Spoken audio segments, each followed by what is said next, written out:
So hello everyone. Today I'm going to teach you guys some tips and tricks in Clip Studio Paint to hopefully speed up your comic workflow. So the first one is patterns. So why might we need a pattern? A pattern is going to help us show a more complex outfit without having to actually draw out every single detail ourselves. And I don't mean like a clothing pattern. I mean, we have this lovely doodle that I just did right here, and we want her to be a little bit more fancy. So what we're gonna do is we're gonna just roughly color her. Hopefully you're gonna wanna have like an actually inked drawing yourself. And so the first thing you're gonna wanna do if you're gonna put a pattern on her is you're going to color everything. And for this method to work too, you are probably going to want to shade using a multiply layer. If you don't do that, then I'm sorry, this method might not necessarily help. Maybe you can find a transparent pattern that you can color more easily by hand, but c'est la vie. So they use this method in a lot of fantasy and romance comics because it saves time and you want everything to look super duper intricate. So I'm going to go ahead and I'm going to base color. And base color, this is not how I would normally base color. I'm just coloring like this because this is just a sketch. Normally I would use mainly the bucket tool. And I would have like a gray layer underneath to sort of just help assist. So you're going to want to make sure that everything you want colored by the pattern is on its own layer. And I actually like to keep all of my base coloring in the same folder. So what you can do is go into your materials, and I have a lot of materials that I downloaded from the Clip Studio Paint store, and you're just going to find a pattern that you like. So if you don't already have a pattern that you like, you can go into the asset store. When you open up the asset store, it's going to look like this. I usually like to browse the top ones because they're pretty good. You can search for something if you have something in specific, like if you want like a checkered pattern, if you want hearts. And these patterns are going to be under image material. There's other stuff in image material, but all these patterns are going to be image materials. So I kind of like this one. So what we're going to do is you just click on it. You're going to wait for it to load, and usually there's a preview. I guess this one doesn't have a preview. And we're just going to hit download. And then to actually use that pattern, what you're going to do is you're going to go into your materials folder. I have mine set up just to be more convenient for your comic. It should be in one of the windows. Yeah, if you don't have it open, go to material, and then you're going to want to check one of these. It doesn't really matter because you're going to go from whatever folder it opened you up into download. And then what I like to do, because I use a lot of patterns, is I make my own folders to keep things in. You can create a new folder by clicking this, or you can do the typical right click, and you can also change names and delete stuff. I'm going to put this into Fancy Lady. There's no particular meaning behind Fancy Lady. It's just like, I feel fancy when I use these patterns and these brushes, so I just call it Fancy Lady. So it's not really checkered, but I'm going to put it into checkered anyway. It feels like it would belong in there. And then next what you're going to do is you're going to just click and drag. And we are going to clip the layer by pressing this button right here. Now you will notice that this pattern is actually semi-transparent. I didn't notice that when I downloaded it. A quick way to deal with that is we are just going to take this base color layer. We're going to hit lock transparent pixels, and I don't want this to be this weird blue, so I'm just going to make it like fairly close to white. And there you go, that's how you use patterns. Now if we were to shade, because this looks kind of weird without it, we're just going to shade using a multiply layer. And people look at panels so quickly. Their eyes are just generalizing these patterns, sort of like, you know, like illusions in real life. I don't know why there'd be so many illusions in your real life, but people aren't their eyes are going to automatically correct this pattern in their head to be correct as long as they don't look at it for more than like 10 seconds, which most of the time they will not. I'm sorry to break it to you. People look at panels for just a couple seconds on average. I've been timing myself recently reading some of my favorite comics, and these comics have really long episodes. They're like isekai series. It takes me like 2 minutes to read an episode that's like in the 70 panel range, so take that with what you will. People don't really look at these panels in a very detailed way. So you're almost making more of an illusion than trying to like properly put everything together. So there you go. This would look better if it was not a sketch, but that's your first step. That is patterns. And then so to do the shading, I just did a multiply layer and I clipped it to the whole base coloring folder. Next up is earrings. So of course we can download some from the shop, and you just do that the same way you did this. But let's make some really quick so that I can show you how to register image materials, which you might find useful for other things. So in a new layer, I'm just going to sketch this out. What would be a good earring design? And for earrings, you can draw them at multiple angles if you want to, but you really only need them at one angle. A lot of series will just have earrings at one angle, and people don't really notice. Whether they attach on at the side or the front or the back, they're not really looking that closely. And then you can just draw how you normally would. I'm gonna just ink it really quick. The other thing about this is, since you are only doing it one time, you can actually put some time into it and actually paint it if you want. I mean, I'm not going to, because this is for a demo, but if you wanted to, you can put some more time into these, because that time isn't necessarily lost since you're going to use this exact asset over and over again. So I'm just using some vector tools to help me, because I just woke up. I'm not going to freehand a circle. Okay, so I think I'm basically done with the ink. I'm going to just color this normally. You can color this normally or paint it, whatever you like. Doesn't really matter as long as it looks nice, I guess. So normally what I do is I just do gray color layer, clip a folder to that, do base color. So it's gonna be blue, white, and I'm gonna do like a yellow. This is gonna be gold. For metal, it really helps to either, you can use a pre-made material to do this. I feel like it'd be kind of weird to do that in this tutorial, but you just want to add in a lot of color variation. And don't follow what I'm doing to get good metal. I do not know. I'm not good at doing metal. If we're gonna be completely real here, I'm fairly not good at doing metal. This is one of those cases where, like, I think there are metal colored gradient maps that you can use, and you can download from the Clip Studio Paint store. I'd use that, or I'd use a pre-made metal material. There you go. So this looks more subtle. I'm just gonna shade this all very quickly. You're probably gonna want to spend more time on this than me. I'm just trying to quickly get through this for the tutorial. I recommend picking sort of, you don't want to have super dramatic lighting on these, because you're going to actually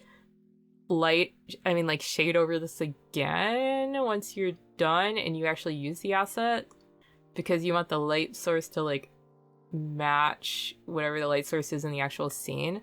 So you are going to do some shading, but you want it to be very subtle and mainly just to show what something is. Like, this pearl doesn't look like a pearl if it's not shaded.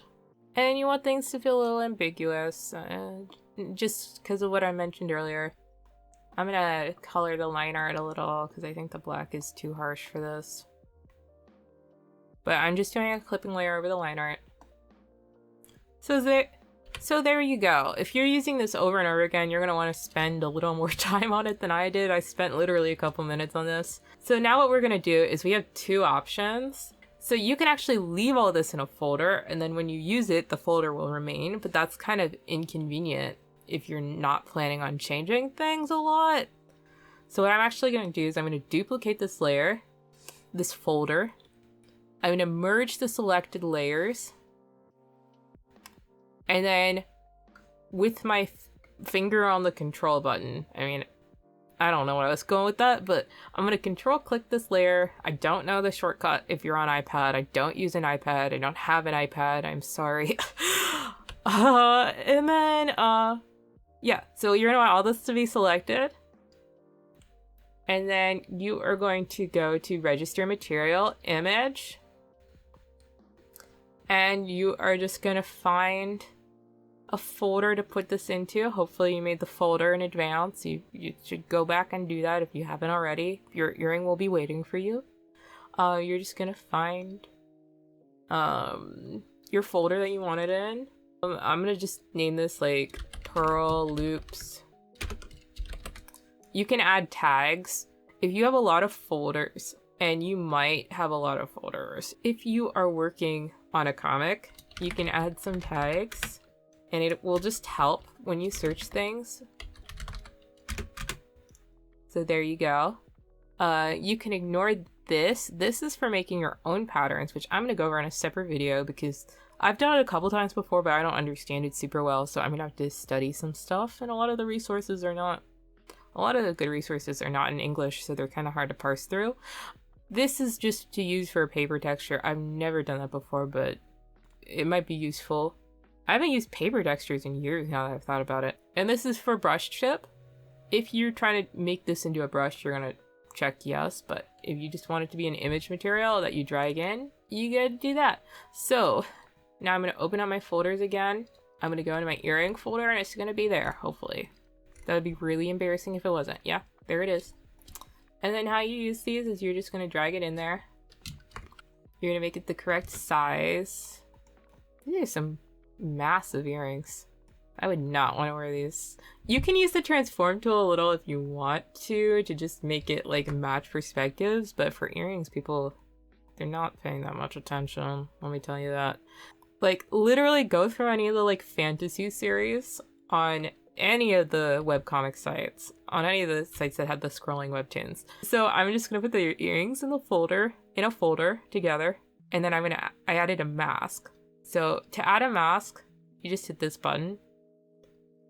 Next, what we're gonna do is I'm just getting this lasso tool, and I think it's normally with the fills, but I almost always use it right when I'm about to use some sort of selection tool. So I moved it next to the selection tools, and you can just move these tools around by like dragging them and stuff, you know. So I'm gonna take this lasso tool.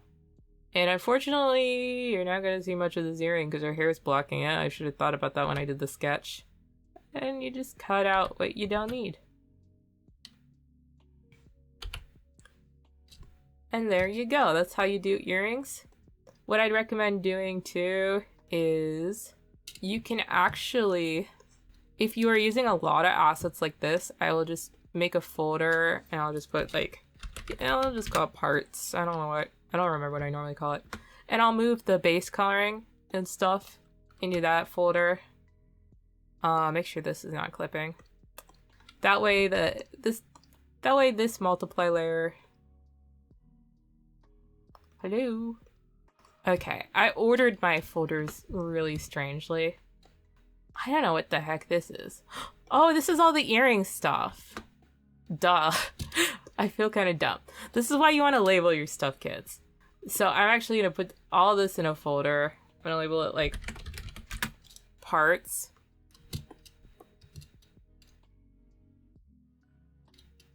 I put this in the parts folder. And then we're just going to put the multiply layer on top of it. And then we can add whatever accessories we like. Like, let's say a lot of these earrings are brushes. Some of them are materials, some of them are brushes. I like them slightly better as materials, but I guess if you're putting a lot of them down, it might be more convenient to have them as a brush. So let's just do some that I've already downloaded to show you that this works.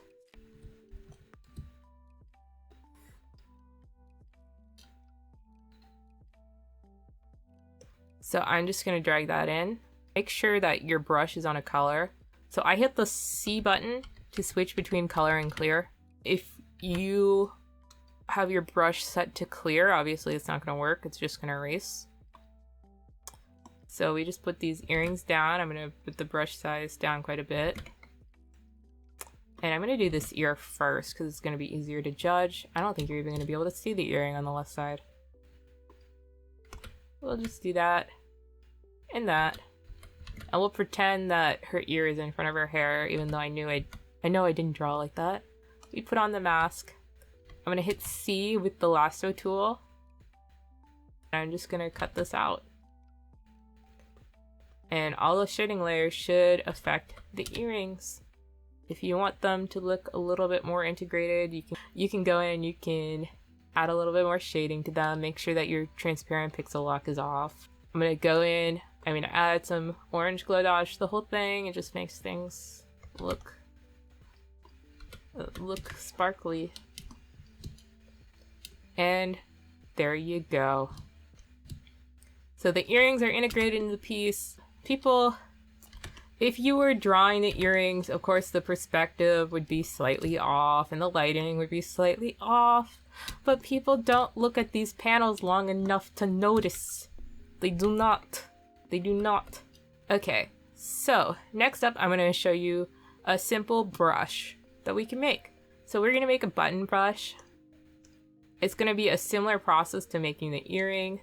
And usually when you make a button brush, you're going to want to make a front one and you're going to want to make a side one, or you're going to have to hand draw it from the side because buttons they have a little bit of thickness to them, so they don't necessarily read well if you rotate it and you don't, Oh, I love these cute little buttons. The buttons have wings. If you are doing this properly for a project, you want to use the symmetry tool. And sometimes it helps to draw multiple buttons to use on this kind of a brush just to make things feel a little bit more integrated. So now that we have this done, I'm just going to shade it really quickly. Again, you don't have to pre-shade these because you're going to end up shading these like roughly again, but sometimes it helps just to add a little bit of depth, even though you're sort of like fudging the light source. So if I was doing this seriously, I'd go in, I'd probably add a little bit of scratches, I'd actually paint these. I'd try to make the cloth-like material feel more cloth-like. But this is just a demo, so no pressure. We're not going to think about that. Let's duplicate the layer. We're going to merge the selected layers. Again, you don't have to do this. Actually, you do have to do this because we're going to turn this into a brush. So never mind. Control-click. We're going to go to Edit, Register Material, Image. You're going to find a place for it. Flying button. You're going to want to make sure you check this box, which is Use for Brush Tip Shape. Now, what we can do. What I like to do is I like to cheat a little. What we're going to actually do is we're going to take this brush.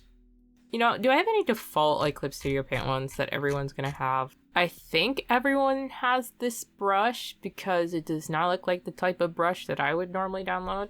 So we're going to duplicate the subtool by right-clicking and then hitting duplicate. And we're going to name it button brush. You can change the tool icon and stuff. I'm not going to do that because I'm going to delete this when we're done. So actually, I guess I am going to do that because I pressed the wrong button. What is too clothing? Is it this one? Yeah, you hit the little... This looks like a wrench. I know it's kind of cut off on my screen. We're just going to go into brush tip. And we're going to delete all this crap. Who needs this ugly flower? I'm sorry, flower. I have deemed you ugly. We're going to click. We're going to just search for a button. So these are the buttons I actually used in the Potion Shop episode, and I used a ribbon type brush. So we got some major problems here. Like for one, we don't want them kissing each other. That's not ideal. For two, I think we want these actually vertical. So we're gonna go into stroke and we're gonna adjust the gap. And we don't want the gap to be random because we want these to be uniform because they are buttons. and we want the gap to be larger. The repeat method doesn't really matter for this. These are all the same button. For the angle, we're going to want to turn off random. And I think we're going to want to make this vertical. Let us try this. And there you go. You can go in and you can adjust the gap quite a bit. Maybe not like that. You can go in, you can go back into stroke, and you can adjust the gap. You're going to want to just mess with these settings based off of... I like to look for a similar brush in the Clip Studio Paint store, and I like to just switch out the assets and then tweak any small settings instead of trying to come up with something from scratch, because that is a pain. That is difficult. So then I've put these down. I don't have the patience to like deal with putting them down perfectly, so I'm just gonna make sure they're on a raster layer. I'm gonna use the transform tool. And then I'm gonna put them in the same folder that everything else is in so that the shading affects it. And when you just drag it in like that, it goes to the bottom, so you just move it to the top. So there you go. Unfortunately, the line art is on top of it. There's different ways to deal with that. There are different ways based off of how you organize things, but I don't want to deal with it right now, so we're not going to. So unfortunately, I'm out of time, so I think that's gonna be it today. I'm gonna leave anger a mystery, whatever the heck that was. And I will see you guys later. Be sure to check out my channel. I have a lot of fun interviews with Webtoon canvas creators, and I do a lot of stuff just talking about what it's like to make comics. Alright, bye.